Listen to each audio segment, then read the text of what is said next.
Welcome back, warriors. Kwe Tansei Sego Anibuju. Kwe Nindeluizi Pam Palmater, and I'm the host of this show, The Warrior Life.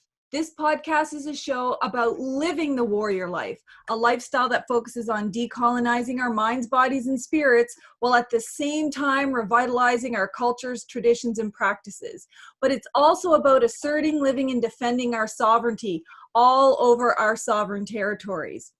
We have grassroots warriors all over Turtle Island doing just that, defending our lands, protecting our waters, and always advocating for our peoples. And today we're so lucky to have with us two land defenders who are talking to us from Six Nations territory at 1492 Land Back Lane, Skyler Williams and Myka Burning. Welcome to the show, Skyler and Myka. Thank you for having us. Hello. Awesome. Well, I'm wondering if you could each introduce yourselves a little bit about your background and where you're from. I'm Skyler Williams. I'm from Six Nations, Mohawk Wolf. And we've been camped out here at 1492 for 22 days now. Wow. And Myka? Is Myka. I'm an Onondaga deer. I'm from Six Nations as well. I'm the finance lady. Who has the burden of managing very little finances, I'm sure. Well, can you just assume that the people who are listening or watching don't have any background? Can you tell us where you are, what's happening, and what's the core issue? It's development on the doorstep of our community.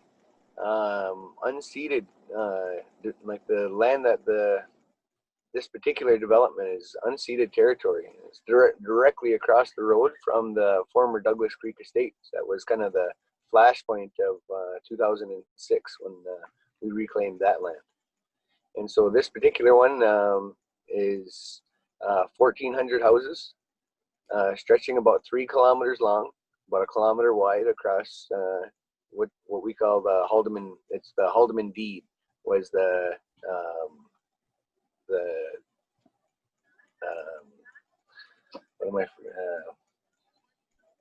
Haudenosaunee deed was what was granted to Six Nations community after the Revolutionary War. Mm-hmm. British. And so when development rolls up on the doorstep of our community, it's our obligation to go stand for that and to defend that with everything that we can. And from what I understand about the Haudenosaunee tract, it's actually a huge piece of territory. We're not just talking about the lands where you're at. Is that right? That's right. It's 6 miles on either side of the Grand River, from the mouth to the source. So the source is just west of Toronto in the north, all the way to Port Maitland, which is near Fort Erie, in the south. So it's a huge piece of land. And the other thing that I've heard from different Haudenosaunee people is that it's never been surrendered. That's correct. So there's never been a community meeting or a vote or an agreement to say we don't want the Haudenosaunee tract anymore. No, that's not happened. Yeah, not at all. So then, it brings to mind when the premier is saying, property rights are so important that in fact, it's your property rights that are being at risk here. Absolutely, and I think we've been saying that is that our property rights and the value of the connection that we have to the land is needs to be taken into account. And when it comes to injunctions, I think they're used as a colonial tool to be able to push Untitled people off of their territory. Yeah. You have to look at it like in the context of like band council versus like traditional council too, right? So I think what like the courts and the federal government and provincial government rely on are like sort of like deals that are made through like band council and like the federal government when it comes to like leasing of land, selling of lands. But I mean, realistically, we've always had a functioning traditional council. So they're the ones that have the actual authority over land. So like I know they like to cite the deals that have been made through band council and whatever, but I mean, like, as Indigenous people, we know that's a fraudulent way to go about it, right? So like I couldn't go over to Skyler's house and like say, oh, this is my house, and try and sell it on him. It's sort of like the same thing, you know. It sounds ridiculous, doesn't it? I mean, like, just to actually say, how would you like it if I walked into your house and just sold your house, but I consulted with you a little bit first? I mean, people laugh at that because that would just never, ever happen to anyone but us. Just said that something there. If she would have came in and consulted with me about it, then we might be able to work something out. But I mean, they didn't come and consult with us. But they did. I mean, well, and that's not true.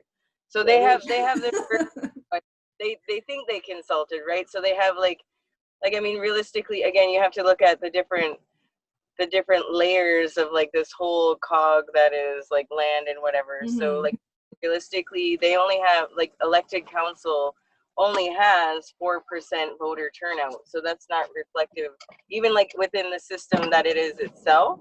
Like 4% is not nearly representative of like a 28,000 community. You know what I mean? Like that's mm-hmm. like a small handful of people. So like the people that even support like them or are having their voice carried through that collective that is band council is like very insignificant.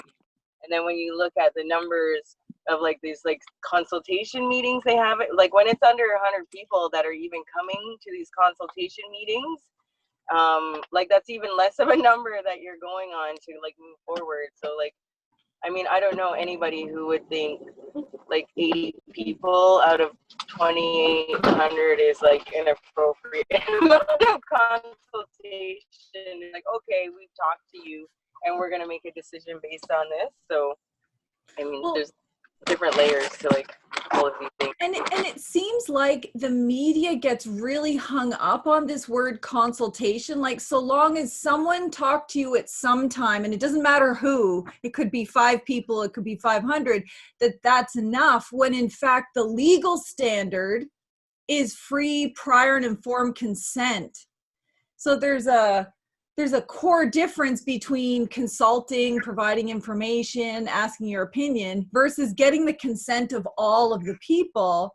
And what I understand from your letter and some of the things I've heard you say is that there's been no nationwide consent of the people. And I think that's what I was getting at when I said that there was no consent or consultation, meaningful consultation. Yeah. So and for me and for most, it's like we're not going up to non-native folks that have houses along the river and handing out eviction notices. Mm-hmm. It's about protecting the bit of land at the doorstep of our community. There needs to be a process that doesn't take 50 years in order to go through a land claims process. Mm-hmm. So I think Six Nations has been at it now for almost 30 years. With no end in sight. And so the idea that we're going to sit back and let development roll up on the doorstep of our community, which, you know, like Six Nations has done nothing but get smaller over the last 100 years, where we have seen all of these communities surrounding us hem us into this postage stamp in Southern Ontario. Yeah, well, and one of the other things which, you know, you just triggered when you were talking about this, about your land getting smaller, is this other concept in law around, you know, protecting what's known as third-party interests or third-party rights. So if land transfers to another party, even if it was done wrongly, then what you're looking at is not getting the land back, but at best some money. So, but if you weren't proactively acting to defend your territory now before it goes to third parties, then it makes it harder for you. And I guess one of my other questions, I know previously when I talked to people from Six Nations before during Caledonia, they were saying, we don't want money. We actually want our land, because land is what sustains you and keeps you forever. And Is that the kind of same sentiment at Land Back Lane today? Yes. Yeah, Yep. We just want absolutely. the land. Absolutely. There's no price tag that you can put on the land here. Like, our connection to the land is everything, right? And so, yeah, there's no dollar figure that could replace it. Yeah. And I think just like at the crux of it too, it's very inequitable that settlers are like continuously able to like acquire more land, make more housing, and like Indigenous people are stuck on like wherever their reserve is, that's their reserve, and that's it. No matter what happens to the population, how much it grows, it doesn't grow with them, right? So it's very inequitable to expect Indigenous people to just consistently forever be on a small piece of land and not be able to expand our borders to accommodate like the people in our community or like any kind of growth, right? So I think that's one of the things too, is like we need to be able to look at our traditional territories and say, hey, you know what, we need to grow too, this is where we're going to be too. So And so, like, there's things like the additions to reserve process, which ridiculous. Six Nations itself has been trying and lobbying to get some more land put onto under the reserve, Six Nations Reserve number 40, and trying to add land to that for at least 40 years, and nothing, and to no avail. And so now that these communities are pushing right up to the doorstep of ours, I feel like it's our obligation to try and bring our community together, to be able to have a collective voice, be able to say no to development. And here we are. yeah. Well, even when you look at that, so if you can like acquiesce to say that Band Council sort of has the authority, quote unquote, to make like land decisions for reserve number 40, any of like the lands that are encompassed in the Haudenosaunee tract itself outside of Reserve 40 really again falls under the jurisdiction of the Confederacy chiefs. When you're looking specifically at this now, again, like it's like they've overstepped their boundaries by trying to make these deals and like whatever they're doing with the developers. Again, that should have fallen back to the Confederacy chiefs to decide what's going on with this land. So again, just like one of the many layers of things you need to look at with this, right? And, I'm glad you brought up the ATR process. So for people who don't know what that is, it's the addition to reserve process that Indian Affairs, or whatever they're called now, uses to add small pieces of land to a reserve because only Her Majesty the Queen and Right of Canada claims the legal authority to do that. It's a very complicated process, which they overcomplicate. And in some cases, they just delay, and it takes years.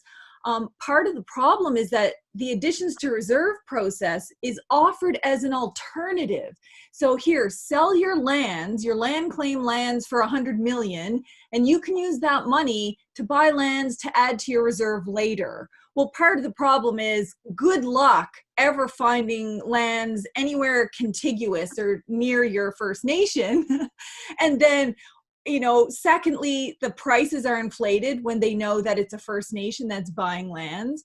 And thirdly, you have all of these like municipalities and other groups that try to veto additions to reserves because they don't want to lose what they consider their tax base. So if you look like nationwide, the additions to reserve process is not really a viable alternative for actually having your land back. It really is a distraction meant to make people think that you don't have to worry about this land claim here, just take some money and we'll go through ATRs. But like you said, it seems like it's not very effective in Six Nations. I think, and like fourthly, when you look at the whole like additions to reserve lands, like reserves are like under the jurisdiction of the federal government anyway. So essentially they're just like giving the land back to themselves, like circumvents the whole like, here's your land, because you know what I mean? Like under the Indian Act, it's very like specific provisions on reserves and like how that works. So essentially they're like, here, how about you just let us give the land, officially to ourselves. It's like they're like sidewinding us into like officially saying that it's in their books like federal land, right, as reserves are. So like it just, to me, it does not make sense. But And so right now, like Six Nations elected council owns bits of property just off the reserve that they've been trying to for ever to try and get added onto the reserve. And so one of those properties was kind of the deal that they had made here, was that they were going to get some land back just off the reserve. And it was 42 acres or something just off the reserve for these 1,400 houses that are going in here. And so now we're going to pay property tax on that for the foreseeable future until, the Wizard of Oz comes and, it's something that is not going to happen. And I think most of us understand that additions to reserve process that sees the municipality that it's sitting in have veto power over, like they're never going to agree to that shrinking tax base. Well, and I think what's really what people need to remember, and the media especially, is that this isn't news. You didn't just 22 days ago go to Land Back Lane and say, oh, newsflash, we're claiming this territory, and no one had any idea that this Haldeman track issue has been, everybody knows that it's an issue. Everyone knows that it's, claimed territory from the federal government, provincial government, the local people. I mean, it was the source of part of the issue with the protests in Caledonia, wasn't it? Dockstader, yes. Yeah. So that was something I was also involved with there that, I was involved in that 14 and a half years ago now. And so that saw many of us jailed, myself for almost 7 months. Like it was quite the thing. And like at the end of those 7 months, all my charges were dropped and I was released from jail.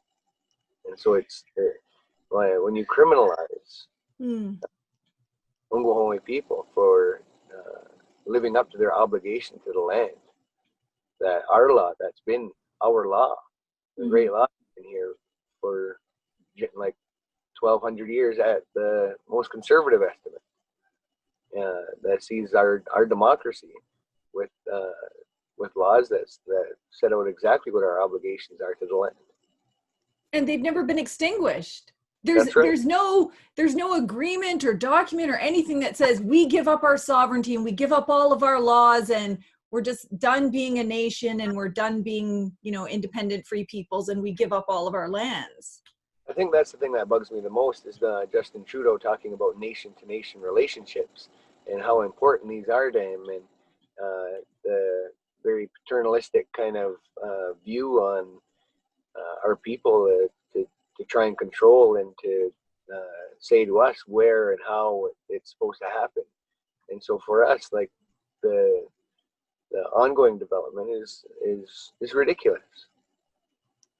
Especially in the face of claimed land. So, I mean, I hate the fact that it's even called a land claim because it's your land. Canada should be trying to claim it from you, in fact. But just for ease of reference, in terms of, the land claim, everyone knows that it's claimed land. And even if you only look at Indian Act procedures or federal government procedures, there's no possible way that they could have made a settlement on this land claim without a referendum to all of the people, which laid out all of the particulars of the land claim, which said what would be the, and to my knowledge, I'm not aware that there has been a land claim settlement and a referendum for any part of it. No, there has not. And I think people get it confused when people talk about land claims and what that means, because like land claims actually has nothing to do with land. Like we're not going to court to get our land back. We're going to go to court to get money back. And I think that's one thing that our community anyway has been screaming from every community has been screaming from the outset of any of this stuff is that, we need to be able to live and grow and thrive, just like every other community. And to sit here and say that, like, Caledonia can grow right up to the doorstep to hem us in, as a community, that means that we won't be able to grow, and that Indigenous reserve policy or process isn't going to work in any kind of way. Exactly. And I'm wondering what you think about, like, other nations across the country have for decades called on the federal and provincial governments to have a moratorium on any land sales or land transfers until all the land claims are resolved. Because if you continue to buy and sell and you know, mine them and timber them and develop them, then they'll all be transferred to third-party interests, and there'll be nothing left for the land claim but the money. So they kind of structure it so there's no possible way to get land. So First Nations, different nations across the country, have said there should be a moratorium. Like in your territory on the Haldeman Tract, you know, because there is a live claim, there should be no development or sales or anything until that claim has been justly resolved. However, Six Nations chooses. No, and I think that's something that we've been screaming from the rooftops for the last 50 years at least. And so when the Haldeman Tract being what it is, because there are major cities up and down the Grand River, from, you know, Kitchener, Cambridge, Brantford, Port Maitland, Dunnville, like Caledonia, like there are major cities all along like southern Ontario. Like that encompasses a huge tract of land right down the center of southern Ontario. And when a quarter of the country lives in southern Ontario, the encroachment and the value of that property is like the numbers are mind-boggling to think of how much that land is worth. Because that's the thing, is trying to put a number on a tract of land that is that vast in the middle of the most populated area in the country. It's crazy to think how much money we're actually talking about. It is. And, you know, the United Nations, they have a whole bunch of different human rights treaty bodies. So for all those listeners who aren't familiar with that, the United Nations has often intervened and urged Canada to address all of these outstanding land issues, all of the failure to implement treaty rights. But one of the most recent things they did, the UN Committee for the Elimination of Racial Discrimination, because they consider it racial discrimination when you don't address Indigenous rights. In December, they called on Canada to stop all development of Indigenous lands until they had free, prior, and informed consent. And they didn't just say that on their own. In fact, the United Nations Declaration on the Rights of Indigenous Peoples specifically recognizes, it doesn't grant, but it recognizes that in international law, which applies to all countries in the world, that you have the right to your traditional territories and any other land holdings that you're entitled to. And you're entitled to govern them in your own way according to your own laws. And nothing can happen without free, prior, and informed consent. So that's the state of the law. It's not consultation, it's consent. So, and that's the other thing, is like to be able to have veto power over our lands. Like if we don't want it, we are allowed to say no. Yes. This is what no looks like. When we talk about that development, and whether or not, like, I don't care which family or faction you come from in our community, whether you're a band counselor or vote in that system or a Confederacy person, like it doesn't matter. Like everybody, that common thread for everybody is that we as a people need to be able to grow and thrive and have space to be able to do that. And so the government, the police have looked for cracks in our community to be able to drive wedges between us, and that's the same in every community. Yeah. And so now, as a community, to be able to stand up and say no and give a united voice to. Sorry, something just happened. That's okay. Give a united voice to our community that's been saying no development on our lands for the last ever. And so now that we're in this position to have once again had to, put our bodies on the line in front of the police. And it's about making sure that our community is heard when they say that no, there's not going to be development, certainly not on the doorstep of our community. I mean, understanding full well that like the Haudenosaunee tract is very vast, and we were, like I said before, we never wanted to go and give eviction notices to white people that lived along the tract. It's about understanding that we need a place to be able to grow and thrive. And they seem to put you, like, when I say they, I mean, governments at all levels seem to put us in an impossible situation. So they say, if you defend your land, if you assert your power over your territory, then you're a criminal, and they will come and arrest you and put you in jail and, impact us that way. However, according to their law, if you don't assert your territory and you don't try to defend it, then you can't make claims to title over that territory. So you can't win. Under their laws, you have to do it. Under probably Haudenosaunee laws, it's a requirement to defend your territory, but Canada makes sure to criminalize it so that it always looks like it's a band of criminals posing danger to society as opposed to really just defending lands. Yeah, and I mean, I've had this conversation before about like with the police here and talking with community members in the area. It's like, we're not going into Russia to try and build houses because that would be very difficult to do. Yeah. But it's easy to beat up on Indians, so here we are. And so you roll up on our doorstep and expect us to lay down for it. So what are some of the things that people can do to support you, whether they're native or non-native? I mean, I see on your letter that if people need to contact you, it's landback6nations@gmail.com, and that there's updates posted on 1492 Landback Lane on Facebook.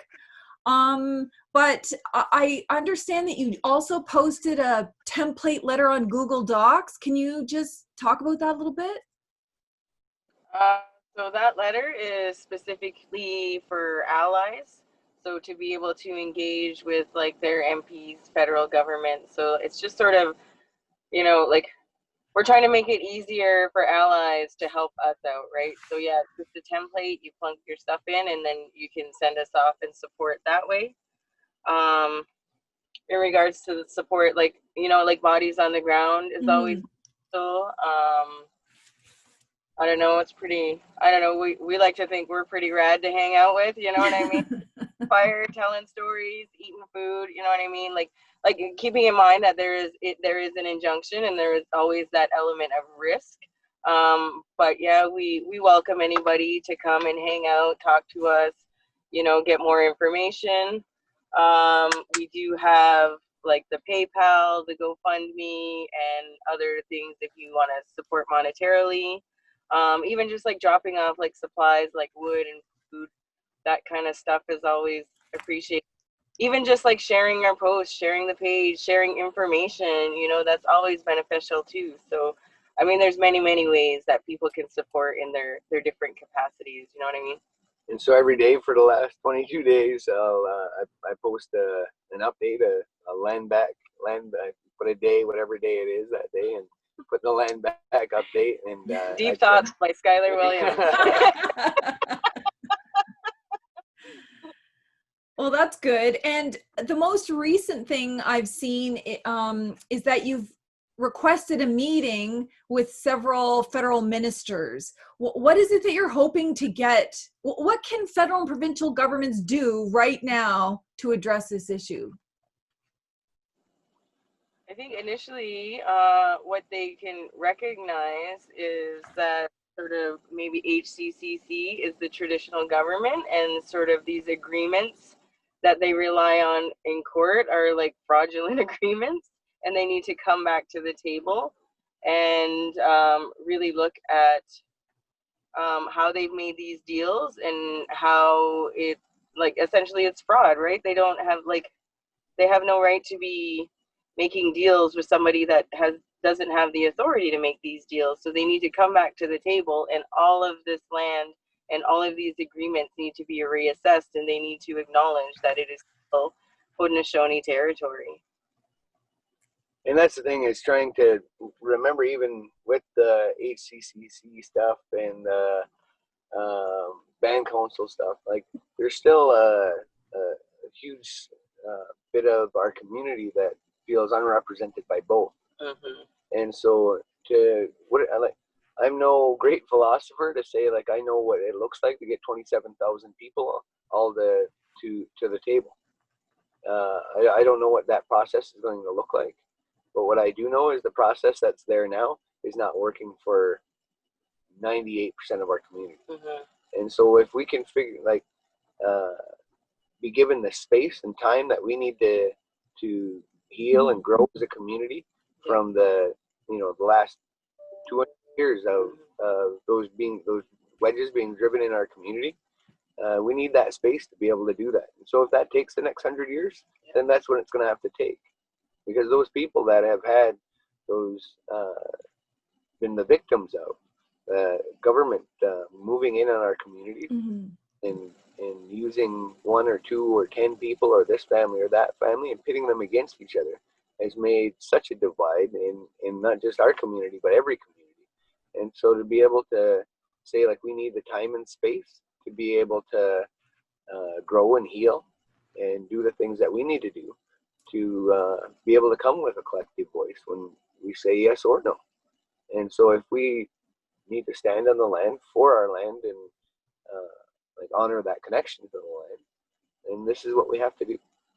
Yeah, and I think so, like as you were talking about earlier, where nations call out for those moratoriums, so that's where like mechanisms like that come in place, because then it does give us the time to sort of fix those past traumas, like reinstate our clan systems, all of those kinds of things. Like if it took like this amount of years for us to get in sort of this state of like disarray, it's going to take equally at least that amount of time to like correct all those long-term things that have occurred from colonization, right? So like, yeah, so again, the moratorium just gives us the space and the time and the capacity to be able to start correcting those things within our communities, right?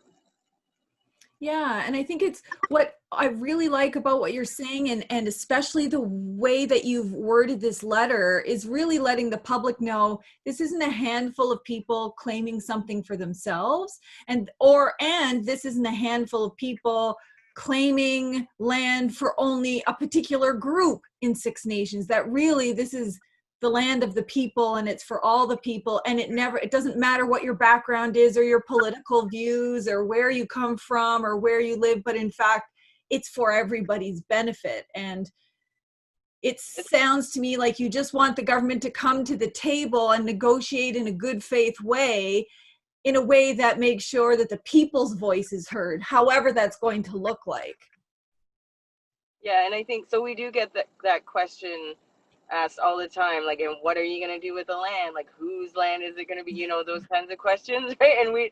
And I think we consistently say that, like, it doesn't even matter. It doesn't even matter. Like, our focus or our goal right now is just to have the land for us, like to make sure that it doesn't go to anybody but Six Nations people. I mean, and the who's and the what's about it, like that's going to be a long conversation, many conversations after this. But I mean, but that's again, like longer term goals. We'll deal with it when it gets to that point. But right now, we just need to secure this land and make sure that it stays ours. So. And so for the foreseeable future here, anyways, at least our intention, as long as I'm still upright, is that our people are going to be here. And so like right now today, we're building and growing our community here, planting, making sure that because all the topsoil and everything that was kind of good and rich about this particular area has all been stripped free. And you can see the deer and the foxes come up to the edge of the property like every morning. Like and so it's really nice to be able to see that and understand that, like, even if our community can't make a decision on what's to do with this land here, and Mother Nature takes it back over, and the topsoil regrows, and trees and the wildlife come back. Like that's a win for us. Like that's a win for us. And maybe my kids or grandkids, maybe they'll get it figured out on what to do with this particular tract of land. But the thing is if you let 1,400 homes be built over a 3 kilometer by 1 kilometer stretch, which is the size of most reserves in this country, bigger than some of them. And if you let that happen, like we're not about evicting people from their homes. Mm-hmm. And so that idea of being peaceful and understanding that, like, the great law of peace is, we take that wholeheartedly. That's our law. That's how we govern ourselves. And so to go and run families out of their homes is not something that it's not something we're about. And so to be able to come here peacefully, unarmed, and set up a camp and use this to raise their families and grow and thrive as a community, like that's our obligation, our responsibility to the land here. Well, thank you for sharing that, because that's another thing that I don't know that a lot of people understand, that the whole Haudenosaunee Confederacy is actually based on this great law of peace. It's about peaceful relations. It's about how to interact with one another and the environment and everyone in a peaceful, coexisting way. It's not about violence. And anytime the violence ever happens, it's when someone else brings the guns. It's the police, it's the OPP or the RCMP or the D&D. It's never us. And I think when you look at that too, so like, I mean, when you read the headlines, some of them are quite wild, right? Like we've been attached to like Antifa too now, you know what I mean? But it's like, so like, I mean, just even to give more context to like what is going on here. So like, it's more of an occupation, right? Like we're not protesting, we're not being loud. There's like no signs saying like, like don't do this, yada, yada. Like we are merely being on our land. We're on our land, we're functioning, we're living like on our land. We're not like, I mean, we've never blocked any roads, we never barricaded any roads. That has not ever been a goal of ours. Like our driveway is not even blocked, right? I mean, like we do have like people that monitor who's coming in and out, but even that, it is very peaceful. Like we're trying to be as just, I don't know, as peaceful as possible, right? And so those are some of the things, right? And I know, I don't know, what am I trying to say? I know that with what happened on Argyle Street, that sort of puts like a different, like if people are not understanding the process of things, that puts a different light on it. But so even to give context to that, so when we were raided here, and some of the folks here were arrested, what happened on Fifth Line and the tracks and all those things were a direct reaction to our people being in jail, right? So it's not like people just randomly were like, oh, we're gonna go do this now. Like it wasn't escalated just like for no reason. Like it was purpose to show discontent with our people being in jail. And shot at, yes. And it was more than one bullet. I know they say they shot one bullet, but that's one bullet. Yeah, that's what they cite, one bullet, right? It was a couple more than that. So yeah, just like I don't think people understand the context and the connection, or sort of like the timeline of how these things work. So even when our guys were let out of jail, again, like what we did is we just like peacefully came back onto the land and we resumed where we were, because like everything was still where it was when we left, right? It was only like 7 hours, so we just came back, sat back down in the chairs that were there, relit the fire, and we've carried on in such a way, right? So there's like, it's like, even when you look at when we first came in, like, so we came in on a Sunday night when there was nobody here, because we didn't want to have to talk and confront the workers and kick people off. We just came in and sat down, and that was it, right? We've just kind of been here. So again, like trying to avoid as much confrontation and just any kind of hostility, trying to navigate it in the like least harmful ways possible, if that's possible. So, I mean, that's just our goal, right? So right at the start, though, on that July 19th, when we came in here that Sunday evening, police came and I had a conversation with them and told them that you can let the developer know that there's not going to be any work tomorrow. And so they took that on to tell the developer that like they won't be able to come to work today. Yeah. And that's the way it's been ever since. So what was the trigger for the police to move in and start shooting their alleged bullets or multiple bullets or whatever? They got granted the injunction, right? And I'm sure there's a lot of pressure from the developers to get us off the land, because again, for like settler society, that's a lot of money at stake for them, right? So, I mean, like, it's not our fault that they didn't do their research properly, but it is what it is. Like, I mean, we can be cognizant of like sort of like the view from their, like the lens they're seeing it from, and I'm, it's about their money, right? So, and so you just getting, right? So you occupied land back lane peacefully. You let the police know. They go and get an injunction. The police move in, and you're back occupying the land. What do you think happens next? Are they getting another injunction? Do you think the OPP are getting ready to move back in? So in regards to what's going on with the roadblocks, they were granted an injunction for that. And I do believe, so the injunction we did have has now been granted a permanent injunction. So. But I mean, at the same time, like it wasn't a deterrent when it was initially given, the injunction. And as far as I'm concerned, anyways, and I can only speak for myself, that's not going to keep me from keeping to my obligation to our law and our land and my connection to that land. Well, and we all know that injunctions are just another tool of the, all levels of government to deny Aboriginal rights, Indigenous rights, and that even statistically, we know statistically injunctions are skewed against Indigenous peoples. I mean, they've done studies on it to show you're almost always going to lose an injunction when it comes to a claim for Native people. So this particular injunction was granted before we even knew that one was happening. The developer was granted that without notice, without notice to us. Yep.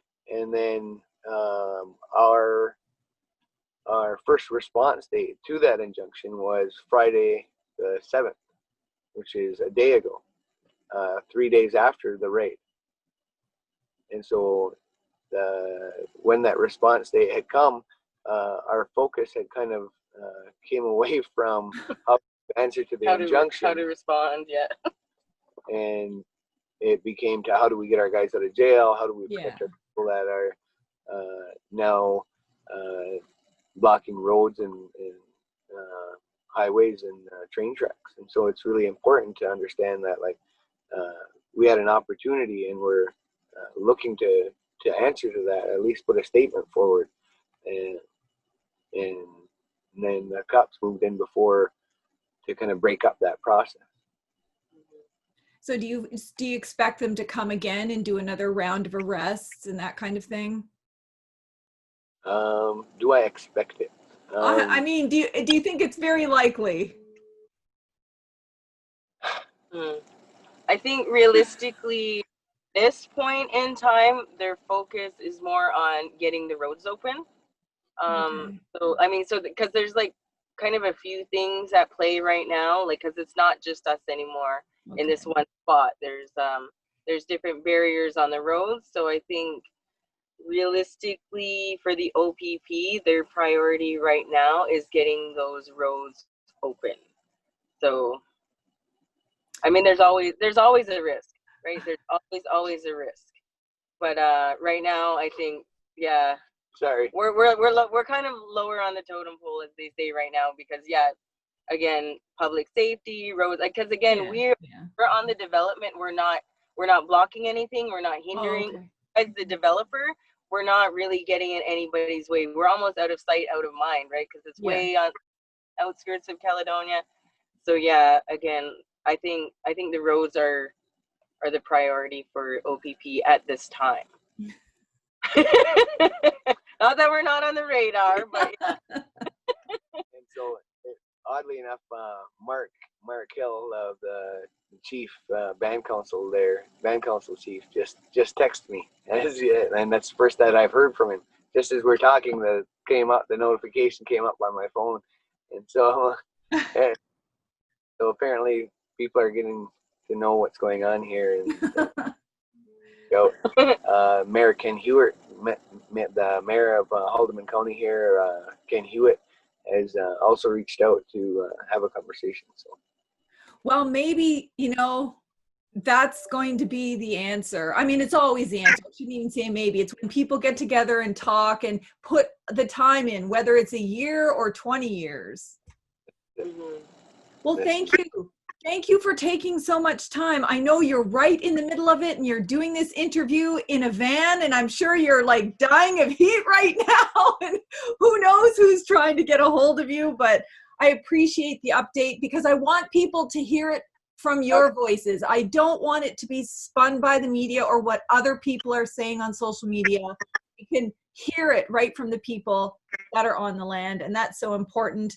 I'll make sure to post links to everything that you've mentioned, your Facebook, your emails, the GoFundMe pages, so that people can support. And thank you for doing this, because what you're doing, I know it directly impacts Six Nation and the Haudenosaunee, but every time our peoples stand up anywhere on Turtle Island to defend or protect our little bit of territory, it actually helps the rest of us too. And we know that you do it at great personal risk to your freedom, to your physical safety, even to your relationships with other people. I mean, you get a lot of flack from this, and so your sacrifices don't go unnoticed, even if you think they do sometimes. And I'll do whatever I can to help lift your voices and help educate the media, and look for your updates every day, because that means you're all still safe. And if there's ever anything I can do, please let me know. And for all the listeners who are tuning into this Warrior Life podcast, please check out these links. Don't just become aware, take action. There's letter templates, there's lots of things that you can do that don't cost money, but if you do have money, that also helps, because legal fees are huge. And share this episode. Until next time, keep living a warrior life. Balaliag.